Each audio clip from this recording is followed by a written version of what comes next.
भारतीय हवाई दलाचे पहिले सुपरसॉनिक लढाऊ विमान MiG-21 आता हवाई दलातून अधिकृतपणे निवृत्त होतंय।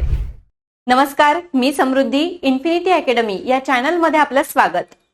भारताने 1963 मध्ये प्रथमच MiG विमानं भारतीय वायुसेनेत समाविष्ट केली होती।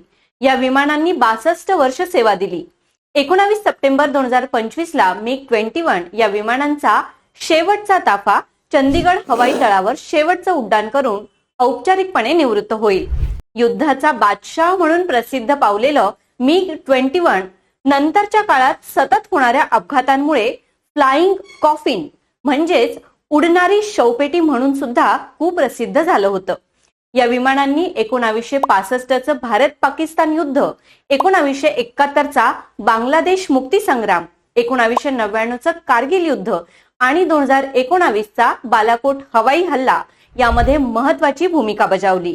आता MiG-21 या विमानांची जागा स्वदेशी बनावटीचे तेजस Mk-1A या विमानांनी घेतली जाणार आहे। अशाच माहितीपूर्ण व्हिडिओसाठी इन्फिनिटी अकॅडमी या चॅनलला फॉलो करा, व्हिडिओला लाईक आणि शेअर करा। धन्यवाद।